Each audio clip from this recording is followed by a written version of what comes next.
Você pode passar a vida inteira sem saber exatamente o que a natureza esperava de você. E aí, é claro, você vai viver de qualquer jeito, sem saber exatamente qual é a tua praia, quais são as tuas forças e os teus recursos. Você acaba vivendo aonde tem lugar, você acaba se encostando aonde deixam. E aí a vida tenderá a ser medíocre, menos perfeita, menos excelente, menos espetacular. E aí ela é sem graça.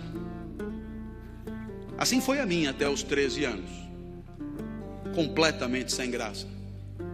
Eu ia para a escola, a aula acabava meio-dia, 15 para meio-dia eu já estava com a mochila pronta, doido para cair fora. Cada segundo eu estava doido para cair fora. Quem sabe muitos aqui não estão nessa mesma situação.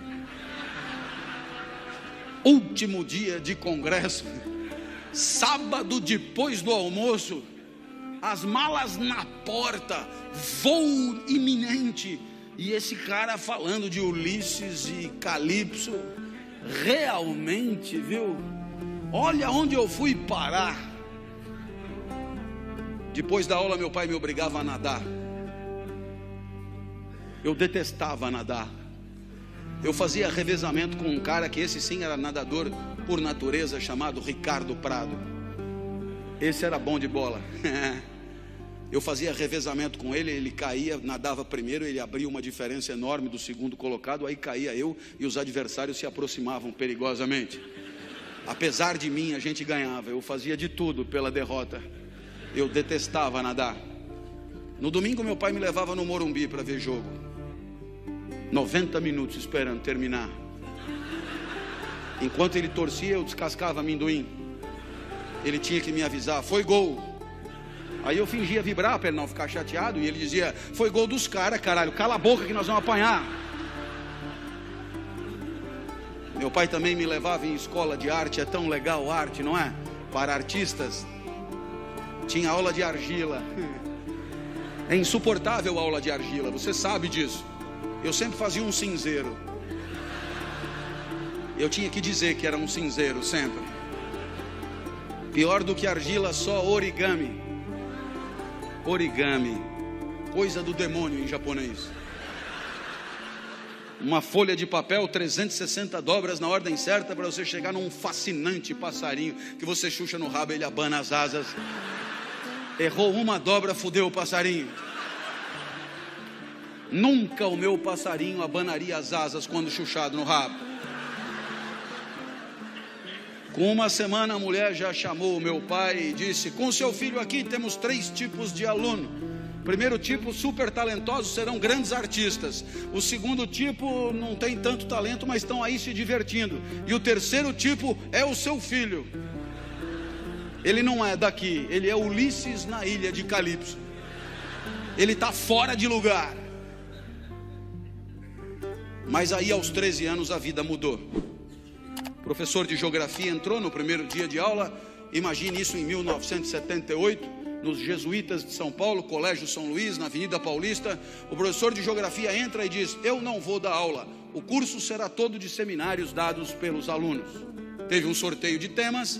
Para mim caiu o petróleo, assunto sem graça, mas eu já estava acostumado. A vida era sempre assim, sem graça.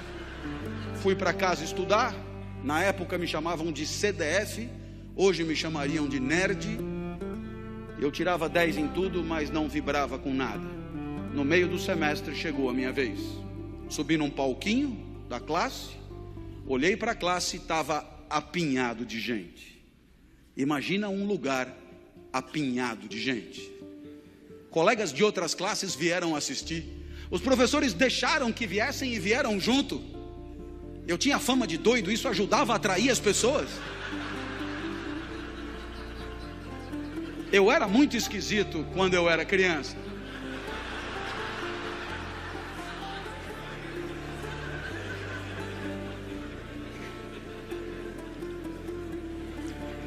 Eu sei o que você pensou,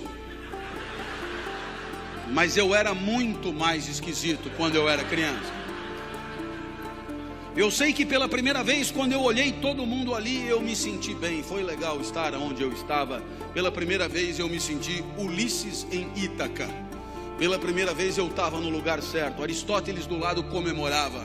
Pela primeira vez aquele lugar era adequado para mim, como a várzea é adequada para o arroz e o deserto ao cactus. Pela primeira vez daquele lugar eu não queria ter saído nunca. Para ter certeza que ia demorar o máximo de tempo possível, eu não começava. E olhava para todos em silêncio, os colegas se cutucavam. Esse cara é mais doido do que eu imaginava. O professor me ameaçou: comece, eu vou lhe dar 0. Eu tive que começar, cheio de entusiasmo. Falei tudo o que eu sabia sobre o petróleo. Mas eu falei rápido demais. Quando eu acabei, faltavam 50 minutos ainda. Um colega disse: professor, deixa ele continuar falando, é tão legal o jeito que ele fala. E o professor disse: ele que fale, a aula é dele. Nossa, que dilema. Que dilema. Eu não queria sair dali, mas não sabia mais porra nenhuma para falar. Então eu decidi inventar sobre o petróleo. Quando eu decidi inventar, eu lembrei do meu pai. O meu pai sempre foi a pessoa mais importante da minha vida. Foi o meu pai que me criou. E o meu pai, ele nunca estudou, mas ele dizia coisas que depois eu encontrei na filosofia mais sofisticada. Você certamente já ouviu falar de um pensador do século XIX chamado Nietzsche, que escreveu uma obra complicadíssima intitulada Assim Falava Zaratustra. Pois muito bem, nessa obra tem uma fala que meu pai dizia praticamente com as mesmas palavras. Olha só a comparação. O filósofo dizia: demore o tempo que for para perceber o que você quer da vida. E o meu pai dizia: não tenha pressa na hora de viver. Aí o filósofo dizia: percebendo o que quer da vida, não recue ante nenhum pretexto. E o meu pai dizia: para trás nem para pegar impulso.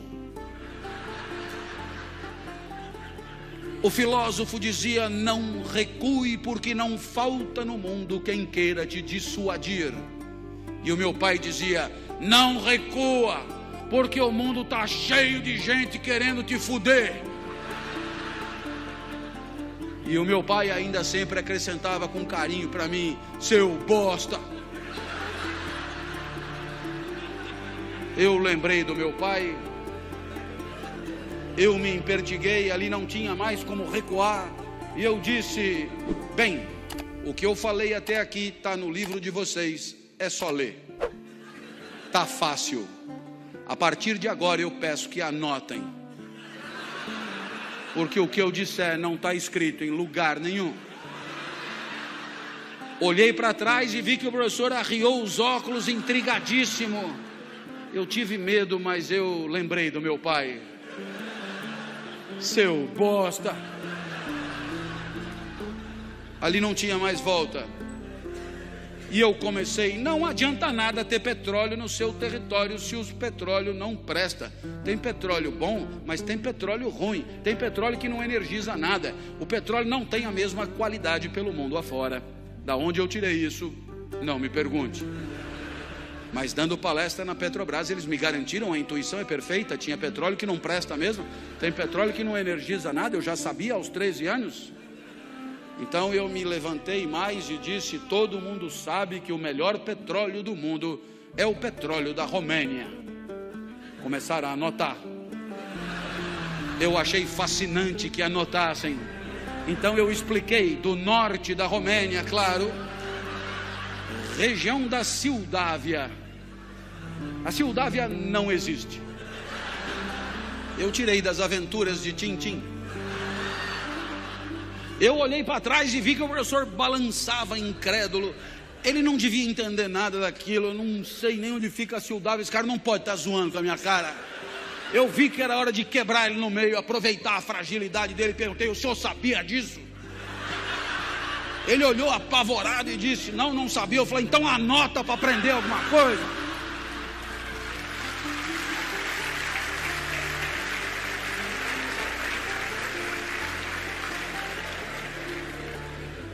Estava difícil de você aplaudir, hein? Eu sei que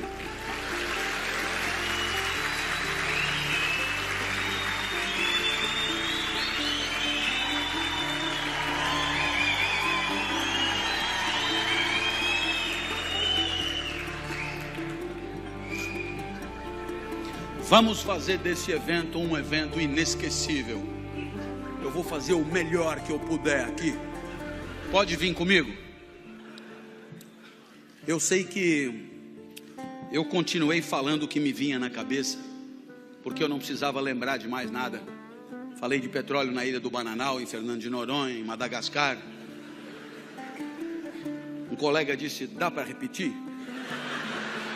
Eu falei: eu mandei você anotar, cara. Não lembrava de mais porra nenhuma que eu tinha dito. Terminou o seminário, vieram os aplausos frenéticos. E um outro colega falou: professor, deixa ele dar todos os seminários. O professor falou: mas ele só estudou sobre o petróleo. Eu falei: quem falou? Saí dali eufórico. Fui encontrar o Fusca branco do meu pai. E o meu pai nunca tinha me visto correr, nem andar. Eu me arrastava, na verdade. Ele achou até que fosse assalto. Eu entrei no carro, comecei a contar o que tinha acontecido. E o meu pai, que nunca estudou nada, tinha entendido tudo. Aristóteles no banco de trás do Fusca comemorando. Eu tinha encontrado Ítaca. Ali eu tinha achado o meu lugar. Ítaca para mim é a sala de aula. É ali onde a vida feliz é possível. É ali onde a excelência eu venho buscando nos últimos 30 anos. É ali onde a felicidade atravessou a minha vida. Dali nunca mais saí. Os gregos comemoram mais uma vida bem-sucedida. Aquela pequena goiabeira que virou uma grande goiabeira. Aquela pequena planta que não encruou, mas vingou. Essa é a reflexão primeira da história do pensamento. A reflexão de que tem um lugar para você, porque você tem uma natureza que é só sua, que você descobrindo qual é a tua praia, a busca da excelência é a própria felicidade. A felicidade é ir o mais longe possível, ser o mais perfeito possível e devolver para o mundo, em forma de performance, aquilo que o mundo te deu, em forma de potencialidade, em forma de talento, em forma de recurso natural.